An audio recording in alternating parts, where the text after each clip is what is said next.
Hello friends, lovely bio classes में आपका स्वागत है। मैं हूं लवली पाठक और आज हमारा टॉपिक है मेटाबॉलिज्म। मेटाबॉलिज्म बायोकेमिस्ट्री के अंदर आने वाला टॉपिक है और ये बहुत ही इम्पॉर्टेंट टॉपिक है। इसमें बहुत सारी रिएक्शंस कवर होती हैं, लेकिन हम आज फोकस करेंगे ग्लाइकोलिसिस पर। तो चलिए स्टार्ट करते हैं वीडियो। सबसे पहले हम जानते हैं कि मेटाबॉलिज्म है क्या। बॉडी के अंदर लाइफ को सस्टेन करने के लिए जितनी भी रिएक्शन की रिक्वायरमेंट होती है वो सभी मेटाबॉलिक रिएक्शंस होती हैं। एक सेल में जितनी भी रिएक्शंस होंगी वो सभी मेटाबॉलिक रिएक्शन होंगी। मेटाबॉलिक रिएक्शन 2 टाइप्स की होती हैं, एनाबॉलिज्म और कैटाबॉलिज्म। एनाबॉलिज्म रिएक्शंस में स्मॉलर मॉलिक्यूल से लार्जर मॉलिक्यूल बनता है और कैटाबॉलिक रिएक्शन में लार्जर मॉलिक्यूल से स्मॉलर मॉलिक्यूल बनता है। एनाबॉलिज्म हम इसे इस तरीके से याद रख सकते हैं, एना ए फॉर एडिशन। तो एनाबॉलिज्म में एडिशन हो रहा है, स्मॉलर मॉलिक्यूल्स को जोड़कर हम एक लार्ज मॉलिक्यूल बना रहे हैं। तो ये एक सिंथेसिस हो गई कि हम एक लार्ज मॉलिक्यूल की सिंथेसिस कर रहे हैं। और कैटाबॉलिज्म में हम लार्ज मॉलिक्यूल को ब्रेक डाउन करके स्मॉलर मॉलिक्यूल्स में कन्वर्ट कर रहे हैं। अब एनाबॉलिज्म के लिए हमें एनर्जी की रिक्वायरमेंट होती है। एनाबॉलिक रिएक्शन के लिए हमें एनर्जी प्रोवाइड करनी पड़ेगी, तभी वो रिएक्शन चैनलाइज्ड हो पाती हैं। और कैटाबॉलिज्म रिएक्शन के लिए एनर्जी की रिक्वायरमेंट नहीं होती है, क्योंकि जब लार्ज मॉलिक्यूल टूटता है तो उसमें से बहुत सारी फ्री एनर्जी रिलीज़ होती है, इसलिए इस रिएक्शंस में एनर्जी रिलीज़ होती है। तो अभी हमारा फोकस है कैटाबॉलिज्म पर, और रेस्पिरेशन एक कैटाबॉलिक प्रोसेस है। तो हम पढ़ेंगे रेस्पिरेशन।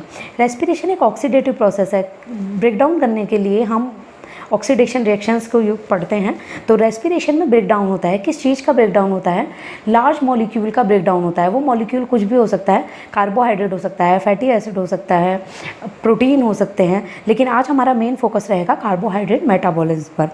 तो रेस्पिरेशन एक रेस्पिरेशन एक ऑक्सीडेटिव प्रोसेस है जिसमें ऑर्गेनिक कंपाउंड से एनर्जी रिलीज़ होती है और उससे हमारी फॉर्मेशन होती है एटीपी की। ये ऑर्गेनिक कंपाउंड कौन है जिससे एनर्जी रिलीज़ होती है, ये हम आगे पढ़ेंगे।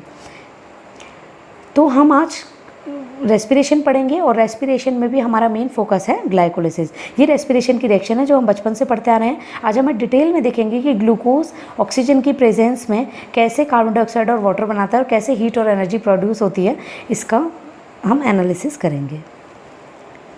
तो अभी हम पढ़ते हैं एरोबिक रेस्पिरेशन। एरोबिक रेस्पिरेशन को 3 मेजर प्रोसेस में डिवाइड किया गया है, glycolysis, citric acid cycle, oxidative phosphorylation, जिसमें से आज हम कवर करने वाले हैं ग्लाइकोलिसिस।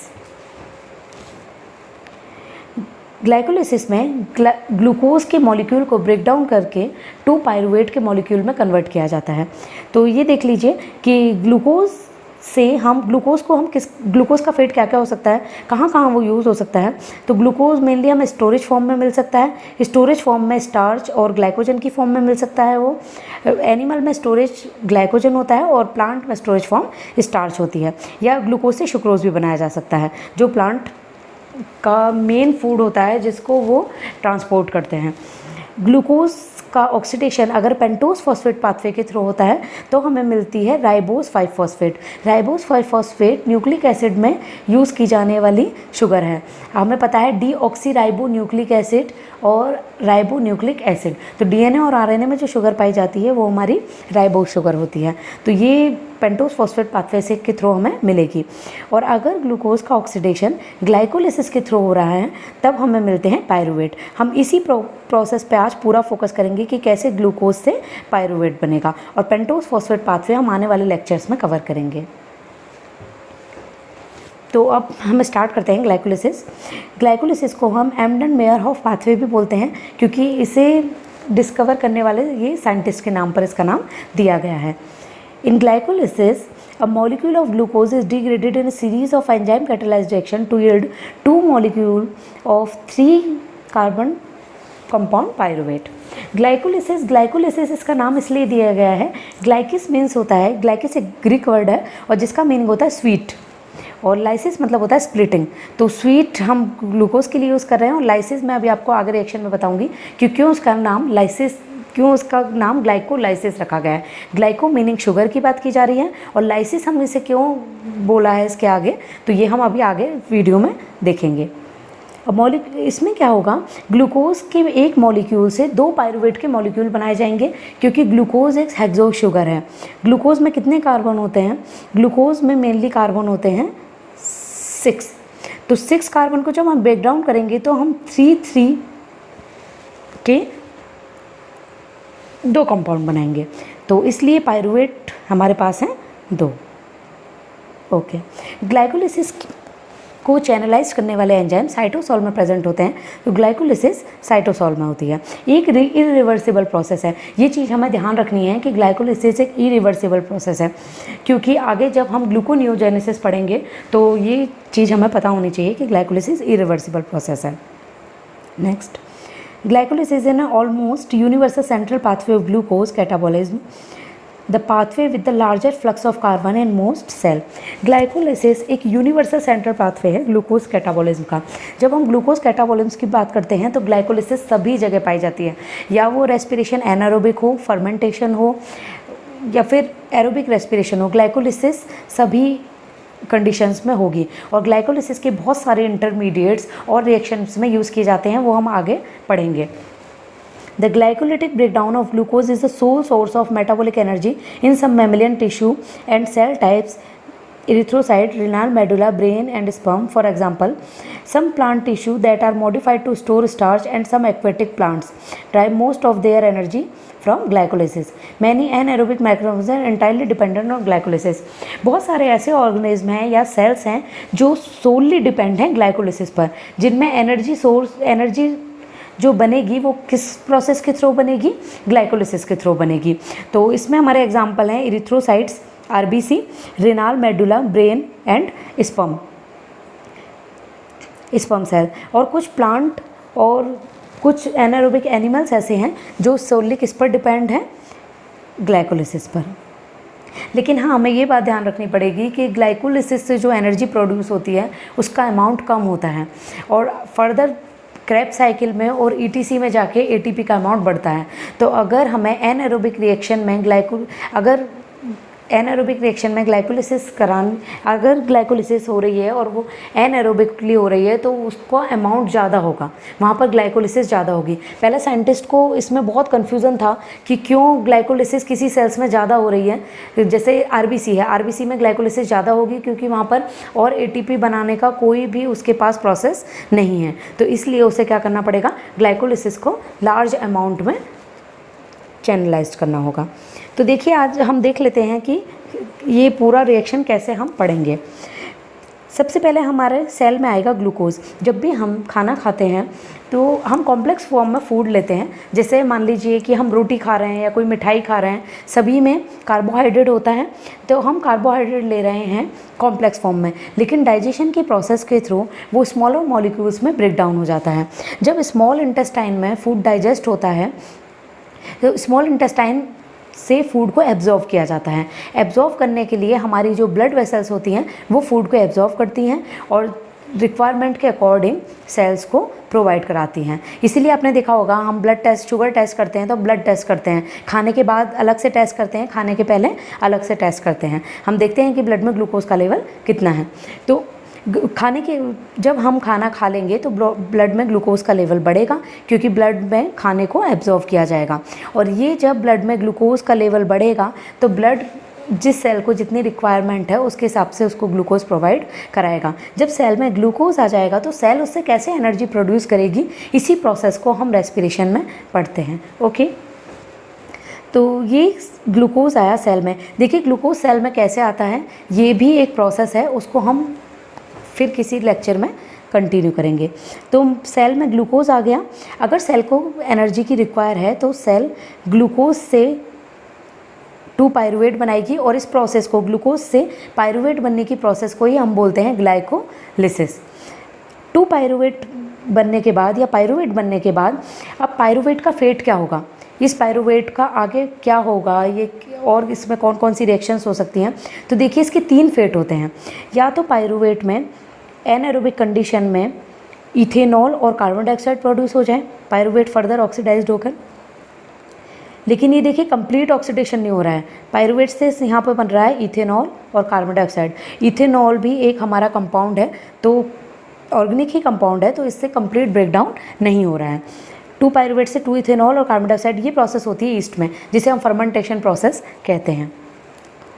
नेक्स्ट, अगर एनारोबिक रेस्पिरेशन जैसे कि मसल्स में हो रहा है या फिर इरिथ्रोसाइट्स में हो रहा है, तो वहाँ पर क्या होता है, पायरुवेट से बनता है लैक्टेट। जैसे हमने देखा है, कभी हमें दौड़ने की अगर प्रैक्टिस नहीं है और हम कभी कभी दौड़ते हैं, तो एकदम से क्या होगा, तेज़ दौड़ने के बाद हमारी मसल्स में क्रैम्प होने लगेगा और हम थक जाते हैं और रुक जाते हैं, और बहुत ज़ोर ज़ोर से फिर हम रुक कर क्या करने लगते हैं, सांस लेने लगते हैं। क्योंकि मसल्स में दौड़कर ऑक्सीजन की कमी हो जाती है, तो मसल्स पायरुवेट से बनाने लगती हैं लैक्टेट। फिर इसलिए हम रुक कर वो ऑक्सीजन लेते हैं ताकि हम आगे फर्दर रिएक्शन को चैनलाइज कर सकें। लेकिन अभी हम देखेंगे कि इस लैक्टेट का क्या होगा मसल्स में और इरिथ्रोसाइट्स में। तो इधर आ जाते हैं हम। पायरुवेट अगर एरोबिक रेस्पिरेशन है तो पायरुवेट एसिटाइल कोएंजाइम में चेंज होगा। एसिटाइल कोएंजाइम में चेंज होने के लिए यहाँ पर एक कॉम्प्लेक्स काम करता है जिसे हम बोलते हैं पीडीएच कॉम्प्लेक्स। उसमें बहुत सारे एंजाइम्स होते हैं और उन एंजाइम्स का ग्रुप पायरुवेट को एसिटाइल कोएंजाइम में कन्वर्ट करने में हेल्प करता है और यहाँ पर कार्बन डाइऑक्साइड रिलीज़ होती है। एसिटाइल कोएंजाइम एक क्रेब्स साइकिल में जाता है और क्रेब्स साइकिल में जाने के बाद कार्बन डाइऑक्साइड और वाटर प्रोड्यूस होता है और ईटीसी में जाने के बाद फिर पूरी ईटीसी चैनलाइज्ड होने के बाद पूरी एनर्जी बनती है, जिसे हम 30 और 32 एटीपी कैलकुलेट करते हैं। कि किस तरीके से कैलकुलेट करेंगे वो हम आगे देखेंगे। तो एरोबिक कंडीशन में इसका फेट होगा कार्बन डाइऑक्साइड वाटर। जो हम रिएक्शन देखते हैं, देखिए हम यही रिएक्शन थी ना स्टार्टिंग में, ग्लूकोज C6H12O6, ग्लूकोज से क्या बनता है, कार्बन डाइऑक्साइड और वाटर, और एनर्जी रिलीज़ होती है। ओके, तो ये देखिए अगर एनारोबिक कंडीशन है, अभी हम बात कर रहे थे कि मसल्स में और अगर आरबीसी में लैक्टेट बनता है तो उसका क्या किया जाता है। अगर मसल्स में और आरबीसी में लैक्टेट बनता है तो उस लैक्टेट को लिवर में भेज दिया जाता है रिसाइकिल होने के लिए। इस प्रोसेस को हम बोलते हैं कॉरी साइकिल। ये देखिए ग्लूकोज मसल्स में ग्लूकोज से मसल्स में ग्लाइकोलिसिस हुई, पायरुवेट बना, लेकिन हाइपोक्सिक या ऑक्सीजन की कमी होने से पायरुवेट किस में कन्वर्ट हुआ, लैक्टेट में कन्वर्ट हुआ। अब इस लैक्टेट को लिवर में भेज दिया जाएगा रिसाइकिल करने के लिए। अब लिवर में लैक्टेट से पायरुवेट बनेगा और पायरुवेट से फर्दर ग्लूकोज में कन्वर्ट किया जाएगा। पायरुवेट से ग्लूकोज बनने की प्रोसेस को ही हम बोलते हैं ग्लाइकोनियोजेनेसिस।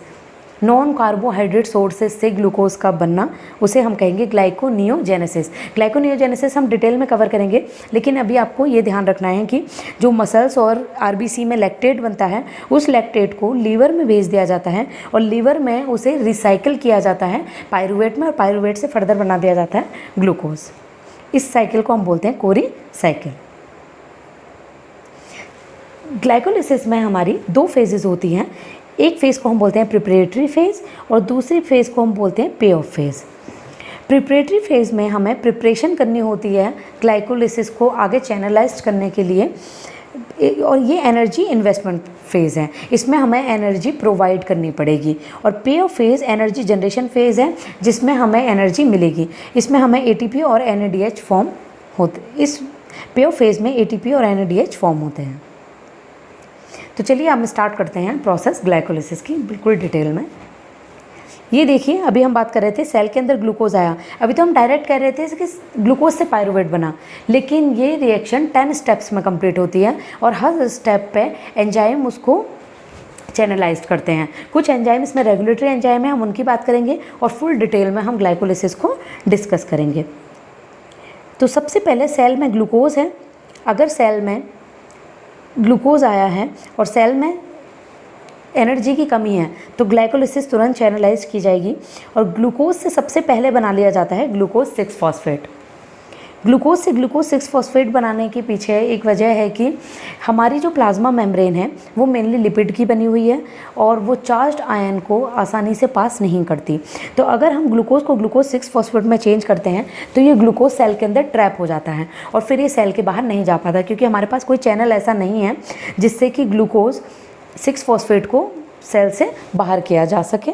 इसलिए सबसे पहले ग्लाइकोलिसिस में ग्लूकोज से पे फॉस्फेट जोड़ के उसे बना दिया जाता है ग्लूकोज 6 फॉस्फेट, ताकि उसे सेल के अंदर ट्रैप किया जा सके।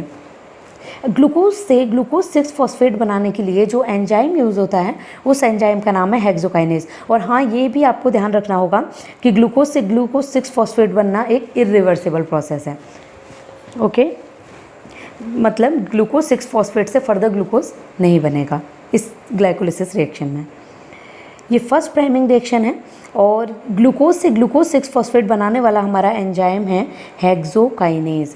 हेक्सोकाइनेज बहुत ही इंपॉर्टेंट एंजाइम है और ये स्टेप रेगुलेटरी स्टेप भी है, क्योंकि हेक्सोकाइनेज एक एलोस्टेरिक एंजाइम है और ये इस रिएक्शन को आगे रेगुलेट करेगा। ओके, हेक्सोकाइनेज, देखिए आपको ये बात ध्यान रखनी है कि जहाँ भी हम काइनेज पढ़ेंगे, काइनेज का मतलब होगा या तो वो, काइनेज का मतलब सीधा सीधा फॉस्फोराइलेशन से होता है। काइनेज एंजाइम फॉस्फेट को ऐड करते हैं। तो कभी भी हम अभी इस पूरी रिएक्शन में और भी वो काइनेजेस एंजाइम यूज़ करेंगे तो आप ये बात समझिएगा कि काइनेज का मतलब है कि वहाँ पर कुछ ना कुछ फॉस्फेट से रिलेटेड है, वो फॉस्फेट को ऐड करेगा। ठीक है, तो सबसे पहले हमने क्या किया, ग्लूकोज से बनाया ग्लूकोज 6 फॉस्फेट। अब 6 फॉस्फेट, पहले ग्लूकोज था और हमने इस पर फॉस्फेट कन्वर्ट किया है, तो अब ये फॉस्फेट कहाँ से आएगा? एंजाइम के पास खुद का फॉस्फेट नहीं है, तो फॉस्फेट आता है एटीपी से। तो यहाँ पर हमें एटीपी का खर्चा करना पड़ा है, एक एटीपी का फॉस्फेट जोड़ने के लिए। तो देखिए ध्यान रखिएगा, फर्स्ट स्टेप में ही हमने एक एटीपी को खर्च कर दिया है। ठीक है, तो हेक्सोकाइनेज एंजाइम ग्लूकोज से बनाएगा glucose 6 phosphate. Okay, next reaction है हमारी, ग्लूकोज 6 फॉस्फेट से बनेगा फ्रक्टोज 6 फॉस्फेट। और ये देखिए रिवर्सिबल प्रोसेस है, इसे वापस फ्रक्टोज 6 फॉस्फेट से ग्लूकोज 6 फॉस्फेट में कन्वर्ट किया जा सकता है। और ये हमारा एंजाइम है आइसोमरेज। हम जानते हैं ग्लूकोज और फ्रक्टोज एक दूसरे के आइसोमर्स हैं, तो इनको चेंज करने वाला एंजाइम, ग्लूकोज को फ्रक्टोज में चेंज करने वाला एंजाइम कौन सा है? फॉस्फोहेक्सो आइसोमरेज। आप सिंपल आइसोमरेज भी याद रख सकते हैं। आइसोमरेज, इसने आइसोमर फॉर्म किया क्योंकि ग्लूकोज का और फ्रक्टोज का जो केमिकल स्ट्रक्चर, ग्लूकोज और फ्रक्टोज का जो केमिकल फॉर्मूला है C6H12O6 ही है, लेकिन इनमें डिफरेंस क्या है? ग्लूकोज एक एल्डिहाइड, ग्लूकोज में एल्डिहाइड ग्रुप पाया जाता है और फ्रक्टोज में कीटोन ग्रुप पाया जाता है। तो इसने आइसोमर फॉर्म किया, इसलिए इस एंजाइम का नाम है आइसोमरेज। ओके, सबसे पहले हमने जो एंजाइम यूज़ किया वो काइनेज था, हेक्सोकाइनेज। अब दूसरा जो एंजाइम यूज़ हुआ है वो है isomerase. Next step, third step, fructose 6 phosphate से बनेगा fructose 1,6 bis phosphate. Fructose 1,6 bis phosphate. अब देखिए पहले फ्रक्टोज में 6 पोजीशन पर फॉस्फेट था, लेकिन अब यहाँ पर 1,6 बिस फॉस्फेट पढ़ रहे हैं। बिस मतलब 2, और कौन कौन सी पोजीशन पर? 1 पर और 6 पर। तो एक और फॉस्फेट हमने ऐड किया है। तो आप फिर समझ गए होंगे कि एक एंजाइम क्या होगा यहाँ पर? काइनेज। और इस एंजाइम का पूरा नाम है फॉस्फोफ्रक्टोकाइनेज। इस एंजाइम को हमें याद रखना पड़ेगा क्योंकि ये एंजाइम बहुत ही इंपॉर्टेंट है और रेगुलेटरी एंजाइम है, ये ग्लाइकोलिसिस को रेगुलेट करता है। तो यहाँ पर हमारा जो इसे शॉर्ट में फॉस्फोफ्रक्टोकाइनेज को हम PFK बोलेंगे। तो यहाँ पे जो PFK की फॉर्म यूज़ की जाती है वो होती है PFK1।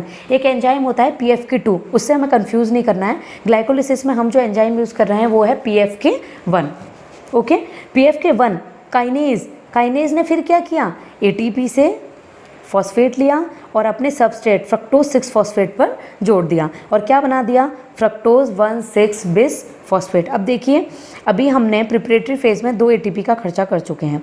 पहली रिएक्शन पे हेक्सोकाइनेज ने किया था और दूसरा फॉस्फोफ्रक्टोकाइनेज ने किया है।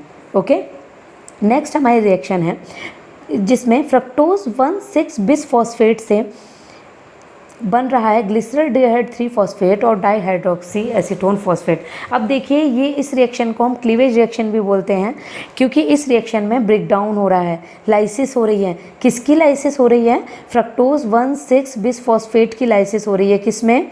G3P और ढाप में।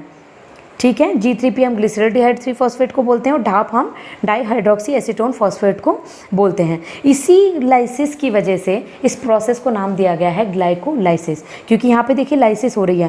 फ्रक्टोज 6 कार्बन का है, ग्लिसरॉल्डिहाइड 3 फॉस्फेट 3 कार्बन का है और ढाप भी 3 कार्बन का है। तो यहाँ पर 6 कार्बन के मॉलिक्यूल से 3 कार्बन के हमने 2 मॉलिक्यूल बना लिए हैं और ये रिएक्शन चैनलाइज की है एल्डोलेज ने। एल्डोलेज ने यहाँ पर क्लीवेज किया है। नेक्स्ट, अब देखिए हमने प्रिपरेटरी फेज़ ख़त्म कर लिया है। प्रिपरेटरी फेज़ में हमने क्या क्या किया है? एक तो हमने 2 ATP का खर्चा किया है, ठीक है, और हमने क्या किया है, ग्लूकोज से ब्रेक डाउन कर दिया है और 2 मॉलिक्यूल बना लिए हैं, G3PA और ढाप। नेक्स्ट रिएक्शन में क्या होगा, देखिए ये जो ढाप है इसे फिर से कन्वर्ट होना होता है ग्लिसरॉल्डिहाइड 3 फॉस्फेट में। ऐसा इसलिए होता है क्योंकि जो हमारे पास आगे एंजाइम है वो ढाप को एज अ सबस्ट्रेट यूज़ नहीं करता, इसलिए ढाप का भी कन्वर्जन किस में कर दिया जाता है, ग्लिसरॉल्डिहाइड 3 फॉस्फेट में। और आगे जब रिएक्शन चैनलाइज्ड होगी तो हमारा लिए जो सबस्ट्रेट होगा वो कौन होगा, ग्लिसरॉल्डिहाइड 3 फॉस्फेट। ओके, अब नेक्स्ट स्टेप में 6th स्टेप में क्या होगा, ग्लिसरॉल्डिहाइड 3 फॉस्फेट से बनेगा 1,3-बिसफॉस्फोग्लिसरेट। ओके, ग्लिसरॉल्डिहाइड 3 फॉस्फेट से बनेगा 1,3-बिसफॉस्फोग्लिसरेट। अब हमें ध्यान रखना है कि ग्लूकोज हमने 1 मॉलिक्यूल लिया था, लेकिन अब यहाँ पर हम जितने भी मॉलिक्यूल देखेंगे वो सारे कितने होंगे, 2 मॉलिक्यूल होंगे, क्योंकि सारे कितने कार्बन्स के हैं, ये 3 कार्बन्स के हैं। ठीक है, तो ग्लिसरॉल्डिहाइड 3 फॉस्फेट से बिसफॉस्फोग्लिसरेट एल्डिहाइड को हमने कन्वर्ट किया कार्बोक्सिलिक ग्रुप में। ये प्रोसेस एक ऑक्सीडेशन प्रोसेस है और इस प्रोसेस को हमें ध्यान रखना है क्योंकि यहाँ पे NADH फॉर्म होगा। अब हम थोड़ा सा बेसिक्स जान लेते हैं। ऑक्सीडेशन रिएक्शन हमने बचपन में बहुत पढ़ी हैं, ऑक्सीडेशन की डेफिनेशंस भी पढ़ी हैं, लेकिन अभी हमें यहाँ पे याद रखना है ऑक्सीडेशन, ग्लिसरॉल्डिहाइड 3 फॉस्फेट का ऑक्सीडेशन हो रहा है 1,3-बिसफॉस्फोग्लिसरेट में। ऑक्सीडेशन को आप याद रख सकते हैं ऑयल से। ऑयल मीन्स होता है oil means oxidation is the loss of electron. Oxidation process में इलेक्ट्रॉन का लॉस होगा। अब यहाँ पर जब इलेक्ट्रॉन का लॉस हो रहा है तो उस इलेक्ट्रॉन को कैच करने के लिए हमें कोई चाहिए, तो उस इलेक्ट्रॉन को कैच करने के लिए हमारे पास यहाँ पे ऑक्सीडाइजिंग एजेंट है। हमें ध्यान रखना होगा NAD+, FAD+, ये ऑक्सीडाइजिंग एजेंट हैं, ऑक्सीडेशन परफॉर्म कराते हैं। कैसे परफॉर्म कराते हैं ये ऑक्सीडेशन, कि जो सबस्ट्रेट, ऑक्सीडेशन में क्या हो रहा है, लॉस ऑफ इलेक्ट्रॉन, जो सबस्ट्रेट इलेक्ट्रॉन को लॉस कर रहा है तो उस इलेक्ट्रॉन को ये क्या कर ले रहे हैं, कैप्चर कर ले रहे हैं। तो NAD ने इलेक्ट्रॉन को कैप्चर किया और क्या बन गया, NADH। ये हमें ध्यान रखना है क्योंकि आने वाले टाइम पर जब हम क्रेब्स साइकिल के बाद ETC पढ़ेंगे तब हमें देखना होगा कि ये NADH किस तरीके से ATP बनाएंगे। ओके, तो ग्लिसरॉल्डिहाइड 3 फॉस्फेट से 1,3-बिसफॉस्फोग्लिसरेट। और हाँ, ये आप जरूर ध्यान रखिएगा, जहाँ भी NAD+, FAD+ आ गया वहाँ पर एंजाइम यूज़ होता है डिहाइड्रोजिनेज, क्योंकि डिहाइड्रोजिनेज एंजाइम्स हैं जो कि ऑक्सीडेशन और रिडक्शन परफॉर्म कराते हैं। तो इसी के नाम से बिल्कुल सिंपल एंजाइम है यहाँ पे, ग्लिसरॉल्डिहाइड 3 फॉस्फेट डिहाइड्रोजिनेज। अगर आपको इतना नहीं भी याद रहता तो सिंपल आप डिहाइड्रोजिनेज याद कर सकते हैं क्योंकि यहाँ पर क्या यूज़ हो रहा है, NAD+। नेक्स्ट 1,3-बिसफॉस्फोग्लिसरेट से अब बनेगा 3-फॉस्फोग्लिसरेट। देखिए बड़ा सिंपल, 1,3-बिसफॉस्फोग्लिसरेट, बिसफॉस्फोग्लिसरेट 1 और 3 पोजीशन पे 2 फॉस्फेट थे, एक 1 पोजीशन पे एक 3 पर, और इससे क्या बन रहा है, 3-फॉस्फोग्लिसरेट, मतलब 1 पोजीशन से हमने फॉस्फेट को हटा दिया। अब फिर से फॉस्फेट की बात आई, एंजाइम काइनेज, ठीक है, और इस एंजाइम का नाम है फॉस्फोग्लिसरेट काइनेज। जो नहीं आप सारा याद रखें, आप सिर्फ काइनेज आ सकते हैं, लेकिन आपको पता चल जाएगा नाम से ही, फॉस्फोग्लिसरेट काइनेज, सबस्ट्रेट के नाम से ही एंजाइम के नाम है। फॉस्फोग्लिसरेट काइनेज क्या कर रहा है, जो एटीपी सबस्ट्रेट से जो फॉस्फेट इस सबस्ट्रेट से निकल रहा है उसे ये ADP पर अटैच करके बना देता है ATP। अब देखिए यहाँ पे 2 ATP बनी है, 2 इसलिए बनी है क्योंकि 1,3-बिसफॉस्फोग्लिसरेट 3 कार्बन का मॉलिक्यूल है और हमारे पास ये कितने हैं, 2 हैं, तो हमें ये ध्यान रखना होगा, इसलिए हमारे पास कितनी ATP बनी है, 2 ATP। ओके, नेक्स्ट रिएक्शन ये हमें ध्यान रखना है, ये 1,3-बिसफॉस्फोग्लिसरेट से जब 3-फॉस्फोग्लिसरेट बनता है तो यहाँ पर हो रहा है substrate level phosphorylation. Substrate level phosphorylation का मतलब होता है ये एक हाई एनर्जी का सबस्ट्रेट है 1,3-बिसफॉस्फोग्लिसरेट, और जब एक हाई एनर्जी सबस्ट्रेट से एक लो एनर्जी सबस्ट्रेट, जब लो एनर्जी प्रोडक्ट बना जाएगा तो बहुत ज़्यादा एनर्जी रिलीज़ होती है, और उस रिलीज़ एनर्जी का यूज़ किस में कर लिया जा रहा है, यहाँ पर ATP बनाने में, ADP से ATP बनाने में।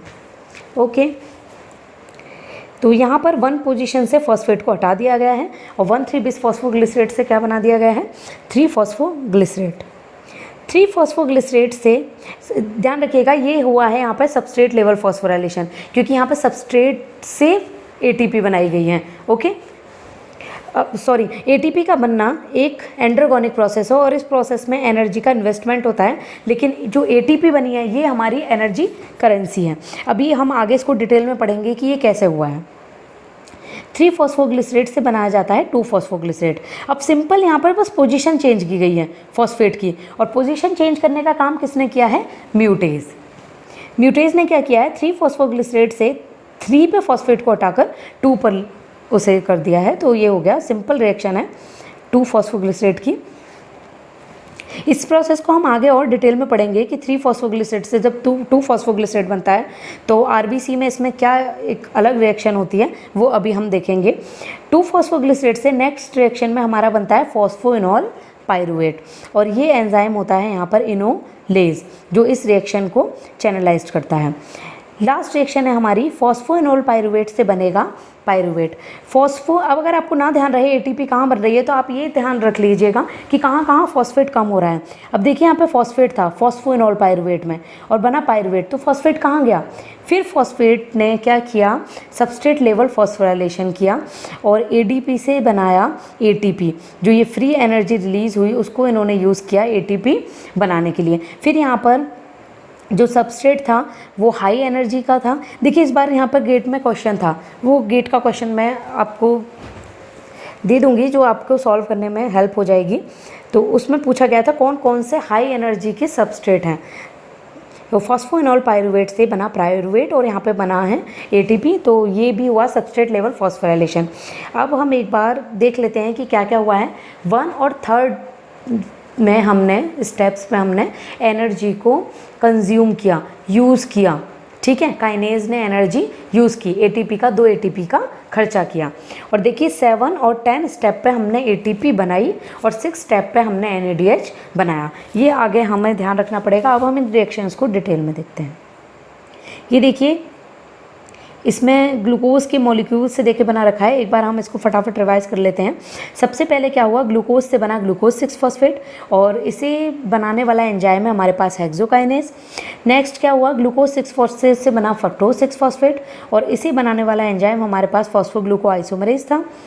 फ्रक्टोज 6 फॉस्फेट से बना फ्रक्टोज 1 6 बेस फॉस्फेट, फिर से फर्दर PFK1, और ये रेगुलेटरी स्टेप है फर्स्ट और थर्ड। ये फर्स्ट, थर्ड और 10 ये ग्लाइकोलिसिस की रेगुलेटरी स्टेप हैं। ये ग्लाइकोलिसिस को रेगुलेट करेंगी और रेगुलेशन हम नेक्स्ट वीडियो में डिस्कस करेंगे डिटेल में।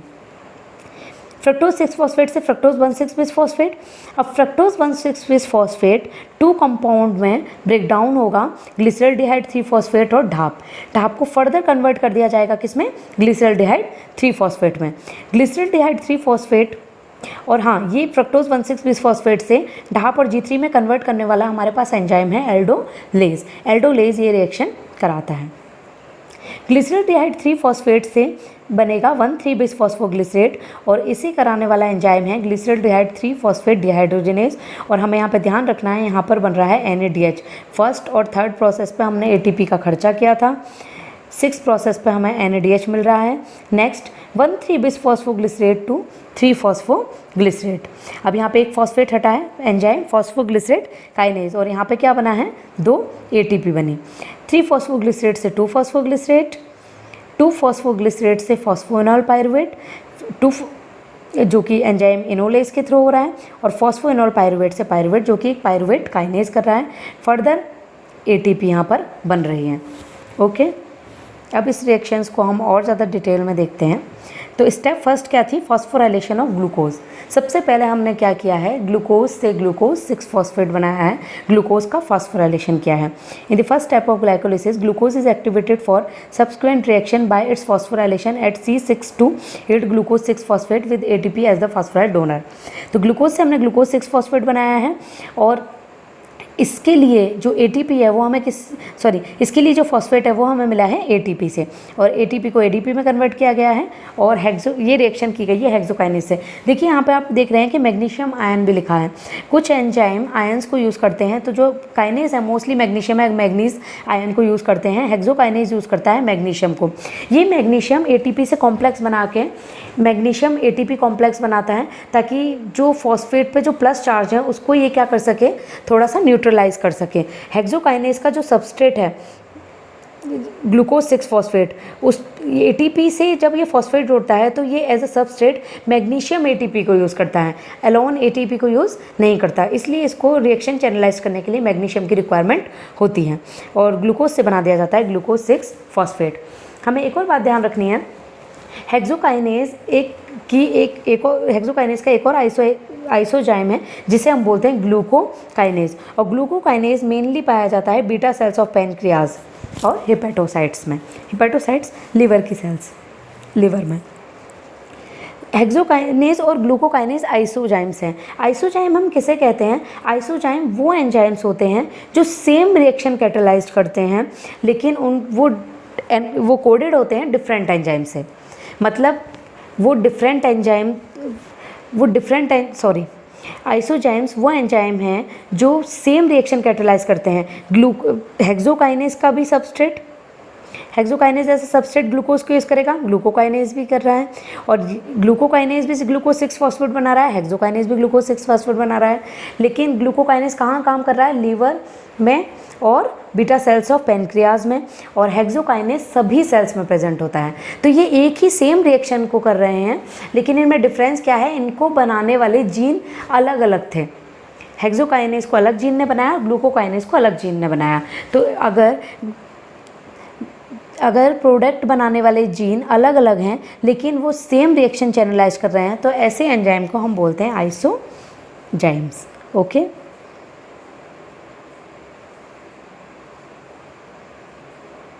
और हाँ, हमें ये भी बात ध्यान रखनी है कि हेक्सोकाइनेज की Km वैल्यू बहुत कम होती है। Km वैल्यू अभी हम इससे समझ सकते हैं कि हेक्सोकाइनेज कम ग्लूकोज की प्रेजेंस में भी, कम सबस्ट्रेट में भी ज़्यादा अच्छे से काम कर पाता है, लेकिन ग्लूकोकाइनेज को काम करने के लिए ज़्यादा ग्लूकोज की अवेलेबिलिटी होनी चाहिए। तो हमें पता है बीटा सेल्स ऑफ पैनक्रियाज और हिपेटोसाइट में ग्लूकोज का कंसनट्रेशन ज़्यादा होगा, इसलिए वहाँ पर ग्लूकोकाइनेज एंजाइम यूज़ किया जाता है। Next, conversion of glucose 6 phosphate to fructose 6 phosphate. ये रिएक्शन बहुत सिंपल है। देखिए, फॉस्फोहेक्सोस आइसोमरेज जो है वो भी मैग्नीशियम को यूज़ कर रहा है क्या करने में? ग्लूकोज 6 फॉस्फेट से फ्रक्टोज 6 फॉस्फेट बनाने में, और ये एग्जैक्ट आइसोमर है। Next step, third, phosphorylation of fructose 6 phosphate to fructose 1,6 bisphosphate. Fructose 6 phosphate से फ्रक्टोज 1,6 बिसफॉस्फेट बनाने वाला हमारा एंजाइम है PFK1, जो इस रिएक्शन को कैटेलाइज कर रहा है। और ये किसका यूज़ कर रहा है? यहाँ पर ATP का यूज़ कर रहा है फॉस्फेट को ऐड करने के लिए, जैसे कि हेक्सोकाइनेज कर रहा था उसी तरीके से। और इसने फ्रक्टोज 6 फॉस्फेट से बनाया फ्रक्टोज 1,6 बिस फॉस्फेट। ये भी मैग्नीशियम का यूज़ करता है। देखिए, ज़्यादातर सभी काइनेजेस मैग्नीशियम या मैग्नीज का यूज़ करते हैं। और ये बात हमें ध्यान रखनी होगी कि ये जो स्टेप है ये एक कमिटेड स्टेप है। इसे कमिटेड स्टेप इसलिए बोला जाता है क्योंकि ग्लूकोज 6 फॉस्फेट और फ्रक्टोज 6 फॉस्फेट जो इसमें पहले बने हैं ग्लाइकोलिसिस में, वो उनका कोई और अदर फेट भी हो सकता है, वो कहीं और किसी पाथवे में भी जाकर यूज़ हो सकते हैं। लेकिन अगर फ्रक्टोज 1,6 बिस फॉस्फेट एक बार PFK1 के थ्रू बन गया तो इसका फेट होगा कि ये ग्लाइकोलिसिस ही करेगा, ये आगे ग्लाइकोलिसिस को ही ये ग्लाइकोलिसिस को ही चैनलाइज करेगा। तो इसलिए ये एक कमिटेड स्टेप है क्योंकि इस फ्रक्टोज 1,6 बिसफॉस्फेट आगे ग्लाइकोलिसिस में ही यूज़ होगा।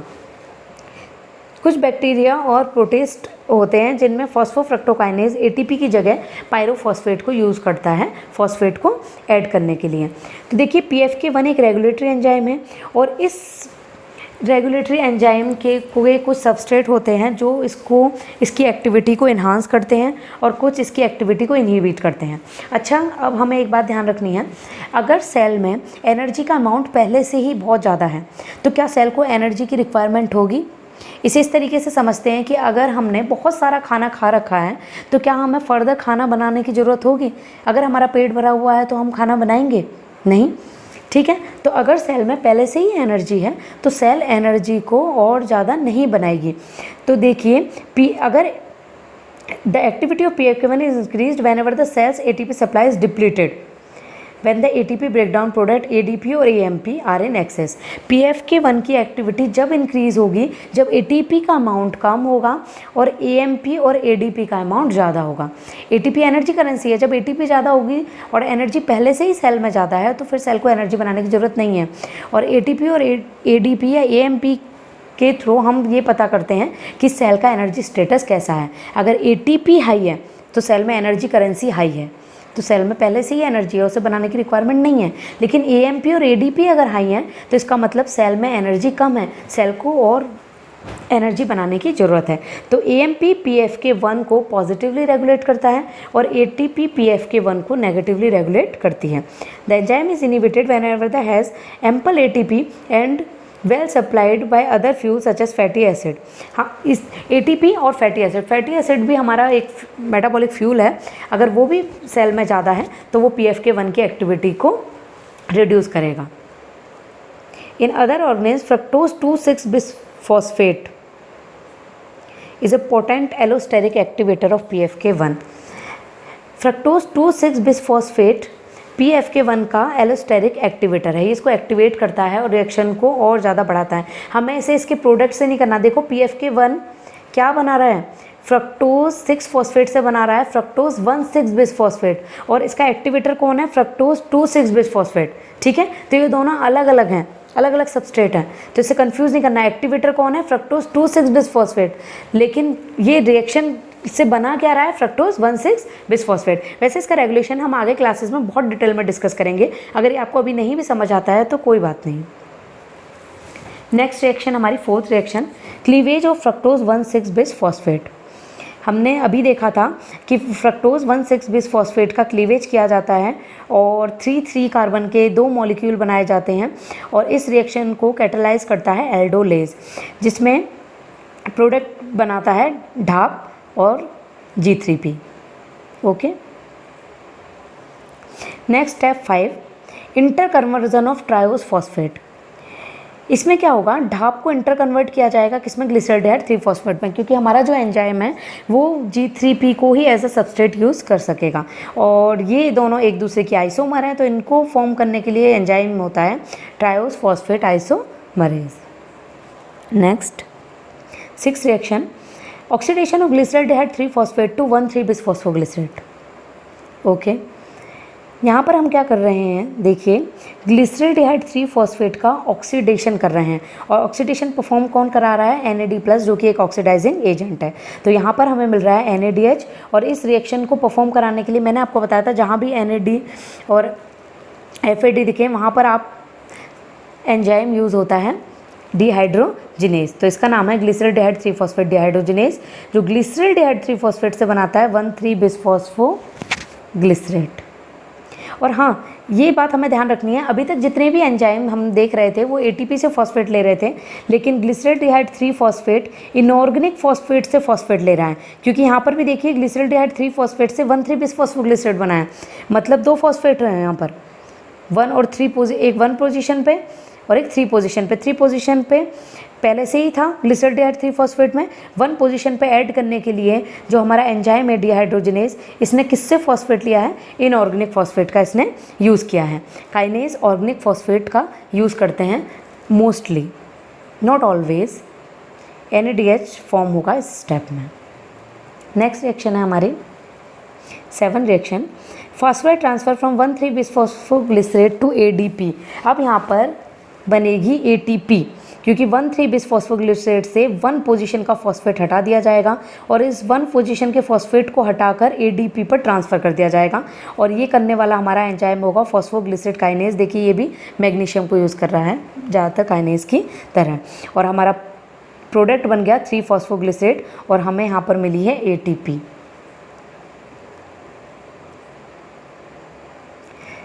देखिए, द फॉर्मेशन ऑफ ATP व phosphoryl group transfer from a substrate such as 1,3-bisphosphoglycerate is referred to as a substrate level phosphorylation. अभी हमने बात की थी कि सबस्ट्रेट लेवल फॉस्फोराइलेशन हम किसको कहते हैं, जब सबस्ट्रेट की एनर्जी से हम ATP बनाते हैं, एक हाई एनर्जी का कंपाउंड जब लो एनर्जी के कंपाउंड में कन्वर्ट होता है तो जो एनर्जी रिलीज़ होती है उससे हम फॉर्मेशन कर रहे हैं ATP की, तो इसे बोलते हैं सबस्ट्रेट लेवल फॉस्फोराइलेशन। और ये किसके थ्रू हो रहा है, सॉल्यूबल एंजाइम्स के थ्रू, क्योंकि देखिए ग्लाइकोलाइसिस कहाँ हो रही है, साइटोसॉल में, और साइटोसॉल में जो एंजाइम्स होंगे वो सॉल्यूबल एंजाइम्स होंगे। लेकिन आगे हम देखेंगे कि माइटोकॉन्ड्रिया में भी ATP बनेगी और जो माइटोकॉन्ड्रिया में ATP बनेगी उसे हम क्या कहेंगे, ऑक्सीडेटिव फॉस्फोराइलेशन। तो ऑक्सीडेटिव फॉस्फोराइलेशन में जो एंजाइम्स होते हैं वो मेम्ब्रेन बाउंड एंजाइम्स होते हैं। ओके, नेक्स्ट रिएक्शन हमारी 7 reaction, sorry 8 reaction, conversion of 3 phosphoglycerate to 2 phosphoglycerate. यहाँ पर क्या होगा, 3 फॉस्फोग्लिसरेट को कन्वर्ट किया जाएगा 2 फॉस्फोग्लिसरेट में, और ये हमारा जो एंजाइम होगा वो होगा म्यूटेज। म्यूटेज भी देखिए मैग्नीशियम को यूज़ कर रहा है। जब 3 फॉस्फोग्लिसरेट से 2 फॉस्फोग्लिसरेट बनाया जाता है तब यहाँ पे एक इंटरमीडिएट स्टेज आती है जिसमें ये प्रोडक्ट बनता है 2,3 बिस फॉस्फोग्लिसरेट। ये देखिए 3 फॉस्फोग्लिसरेट से जब म्यूटेज फॉस्फेट जोड़ेगा 2 पर, म्यूटेज क्या करता है 2 पोजीशन पे पहले फॉस्फेट जोड़ देता है और 3 को नहीं हटाता। तो ये जो रिएक्शन बनती है ये जो बनता है प्रोडक्ट, इसको बोलते हैं 2,3-BPG। अब इस 2,3-BPG से 3 पोजीशन से फॉस्फेट को हटाया जाता है और 2 फॉस्फोग्लिसरेट बनता है। देखिए हमारा एंजाइम है म्यूटेज, इसके पास हिस्टिडीन रेसिड्यू पर फॉस्फेट है। इस हिस्टिडीन रेसिड्यू के फॉस्फेट को इसने 2 पोजीशन पर ऐड कर दिया और बाद में इसी हिस्टिडीन रेसिड्यू पर इसने 3 पोजीशन वाला फॉस्फेट लिया है। तो बीच में जो ये इंटरमीडिएट बन रहा है 2,3 बिस फॉस्फोग्लिसरेट, ये बहुत ज़्यादा इम्पॉर्टेंट एंजाइम है, सॉरी ये बहुत ज़्यादा इम्पॉर्टेंट कंपाउंड है आरबीसी में। आरबीसी में 2,3-BPG हीमोग्लोबिन की ऑक्सीजन बाइंडिंग को रेगुलेट करता है, और सेल्स में ये बहुत ही कम अमाउंट में बनता है लेकिन आरबीसी में बहुत इंपॉर्टेंट रोल प्ले करता है।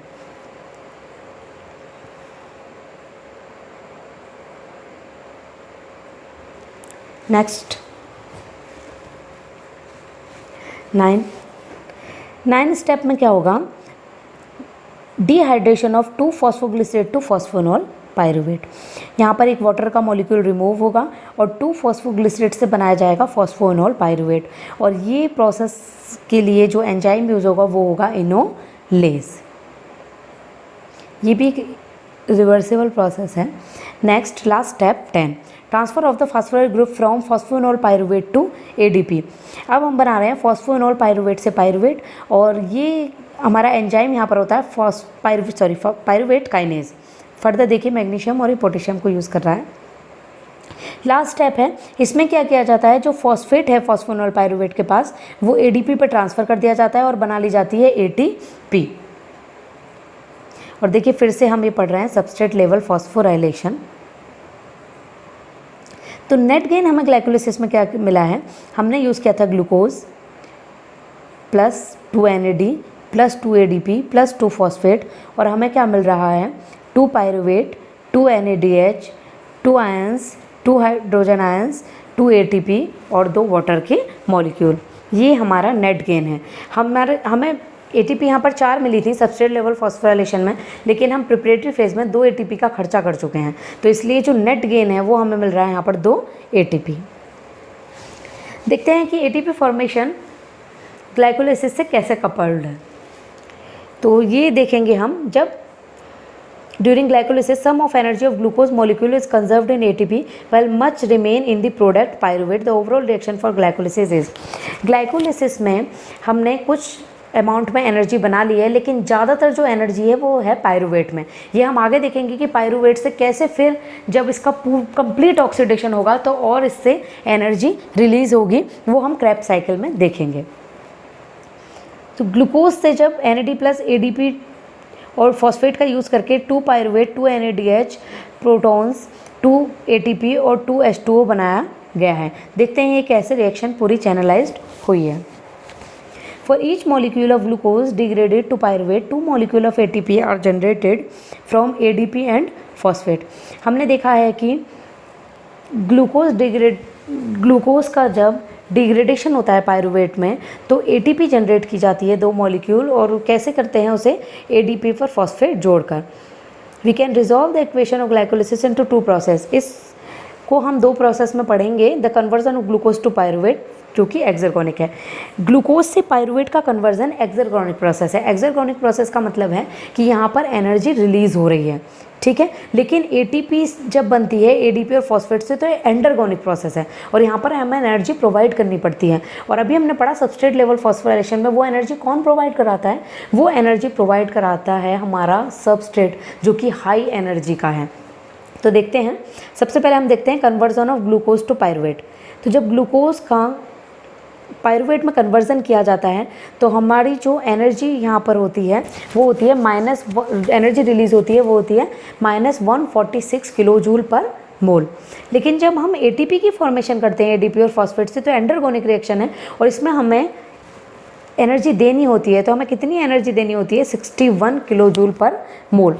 तो हम इन इक्वेशंस को सम करके देखेंगे कि overall standard free energy change glycolysis में कितना आया है। तो देखिए -146 + 61 हमारा जो overall gift standard gift free energy change है वो कितना है?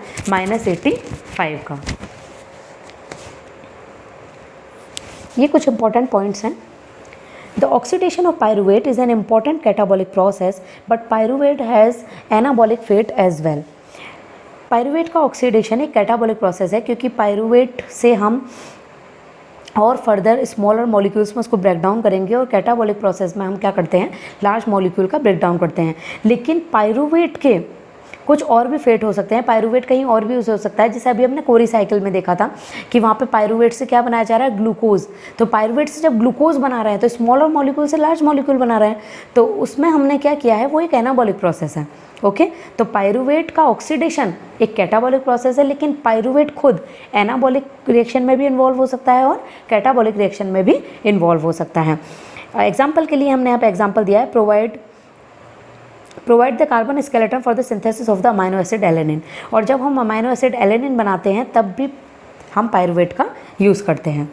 Next, in the sequential reaction of glycolysis 3 types of chemical transformation are particularly noteworthy. कौन कौन से ट्रांसफॉर्मेशन है जो हमें याद रखने हैं? Degradation of the carbon skeleton of glucose to pyruvate, glucose से पायरूवेट का बनना। Phosphorylation of ADP to ATP by high energy phosphate compound formed during glycolysis, high energy compound से एनर्जी रिलीज होकर ATP बनना। Transfer of hydride ion to NAD+ forming NADH और NADH का बनना। ये हमारी समरी है। Glycolysis is a near universal pathway by which a glucose molecule is oxidised to 2 molecule of pyruvate with energy conserved at ATP and NADH। Glycolysis एक universal pathway है, सभी में पाया जाता है और ग्लूकोज का ऑक्सीडेशन होकर यहाँ पर हमें 2 पायरूवेट के मॉलिक्यूल बनते हैं और ATP और NADPH में एनर्जी कंजर्व्ड होती है। All 10 glycolytic enzymes are in the cytosol and all 10 intermediates are phosphorylated compound of 3 और 6 कार्बन। सारे ग्लाइकोलिटिक एंजाइम्स जो हैं वो साइटोसॉल में पाए जाते हैं और जितने भी इंटरमीडिएट्स हैं और जो फॉस्फोराइलेटेड कंपाउंड हैं 3 और 6 कार्बन के, वो भी कहाँ पर होंगे? साइटोसॉल में ही होंगे, क्योंकि ये पूरी रिएक्शन साइटोसॉल में हो रही है। In the preparatory phase of glycolysis ATP invested to convert glucose to fructose one six bisphosphate. हमने देखा कि प्रिपरेटरी फेज में हमने ATP का इन्वेस्टमेंट किया है ग्लूकोज से फ्रक्टोज 1,6-बिसफॉस्फेट बनाने में। पहले ग्लूकोज से ग्लूकोज 6-फॉस्फेट बनाने में एनर्जी का इन्वेस्टमेंट किया, फिर फ्रक्टोज 6-फॉस्फेट से फ्रक्टोज 1,6-बिसफॉस्फेट बनाने में एनर्जी का इन्वेस्टमेंट किया। The bond between C3 and C4 is then broken to yield 2 molecule of triose phosphate. जब C3 और C4 बॉन्ड को ब्रेक किया जाता है, के बीच में ब्रेक किया जाता है, तो हमें 2 molecule मिलते हैं ट्रायोस फॉस्फेट के, ढाप और G3P। In the payoff phase, each of the 2 molecule of glyceraldehyde 3-phosphate derived from glucose undergoes oxidation of C1 at C1. The energy of the oxidation reaction is conserved in the formation of 1 NADH and the 2 ATP per triose phosphate oxidize the net equation for the overall process। जब हम पे of phase में जाते हैं तो glucose से हमें क्या मिलता है? पायरूवेट का मॉलिक्यूल मिलता है और NADH मिलता है और ATP मिलती है।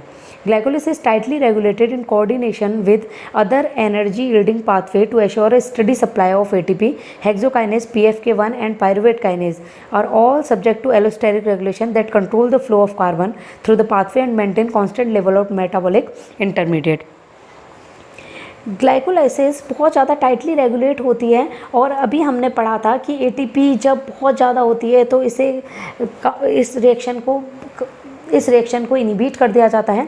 और जो हेक्सोकाइनेज, PFK1 और पायरूवेट काइनेज हैं, ये 3 एलोस्टेरिक रेगुलेशन करते हैं। देखिए, हम इसका रेगुलेशन हमने अभी डिटेल में नहीं पढ़ा है। अब मैं नेक्स्ट वीडियो जब अपलोड करूंगी तो वो ग्लाइकोलिसिस के रेगुलेशन के ऊपर होगी, क्योंकि उससे बहुत ज़्यादा क्वेश्चंस पूछे जाते हैं। तो हम एक नेट का क्वेश्चन सॉल्व कर लेते हैं। देखिए, ये नेट जहाँ तक मुझे याद आ रहा है शायद ये दिसंबर 2018 का क्वेश्चन है। The following are some statement regarding glycolysis. Glycolysis is not regulated by कुछ स्टेटमेंट दिए हैं ग्लाइकोलिसिस के जो हमें देखने हैं, इसमें क्या पूछा है, इनकरेक्ट, ठीक है। तो हमें देखने हैं कि वो सही है या नहीं। Glycolysis is not regulated by pyruvate kinase. देखिए हमने अभी पढ़ा कि ग्लाइकोलिसिस रेगुलेट होती है हेक्सोकाइनेज के थ्रू, फॉस्फोफ्रक्टोकाइनेज PFK1 के थ्रू और पायरूवेट काइनेज के थ्रू। तो ग्लाइकोलिसिस नॉट रेगुलेटेड, ये रॉन्ग स्टेटमेंट है। जस्ट अ मिनट, ये रॉन्ग स्टेटमेंट है। Okay, lactate can be the end product of glycolysis. हमने अभी देखा अगर एनारोबिक रेस्पिरेशन हो रहा है मसल्स में या RBC में तो लैक्टेट एंड प्रोडक्ट हो सकता है ग्लाइकोलिसिस का। तो ये सही स्टेटमेंट है। Next C, glycolysis can not function anaerobically. Glycolysis anaerobically function नहीं करती। ग्लाइकोलिसिस तो एनारोबिकली फंक्शन करती है, पायरूवेट बनते हैं, उसके बाद एनारोबिक फंक्शन करके क्या मिलता है वो अलग है। तो ये गलत है, कैन नॉट नहीं, करती है वो। In erythrocytes the second site in glycolysis for ATP generation can be bypassed. देखिए इसे समझते हैं। अभी हमने बात की थी 1,3-बिसफॉस्फोग्लिसरेट से म्यूटेज एंजाइम थोड़ा सा क्या बनाता है, थोड़े टाइम के लिए 2,3-बिसफॉस्फोग्लिसरेट, और ये RBC में कुछ ज़्यादा अमाउंट में बनता है और सेल के अकॉर्डिंग, और ये 2,3-BPG हीमोग्लोबिन को रेगुलेट करने के काम आता है। तो देखिए इस रिएक्शन को बाईपास कर दिया गया है। 1,3-PGA से क्या बन गया है, 2,3-बिसफॉस्फोग्लिसरेट, और फिर उससे बिसफॉस्फोग्लिसरेट से फिर से 3-फॉस्फोग्लिसरेट बनता है। तो ये हमारा सही है। तो यहाँ पर पूछा गया है इनकरेक्ट स्टेटमेंट, तो A और C, फोर्थ ऑप्शन हमारा हो गया करेक्ट। ओके फ्रेंड्स, आपको ये वीडियो कैसा लगा? अगर आपको वीडियो अच्छा लगा तो प्लीज़ कमेंट कीजिए, और अगर आपको लगता है कि कुछ और टॉपिक्स हैं जो आप पढ़ना चाहते हैं तो प्लीज़ बताइए, मैं वो टॉपिक आपके लिए अपलोड करूँगी। और नेक्स्ट सेशन में हम पढ़ेंगे ग्लाइकोलिसिस का regulation. Thank you so much guys.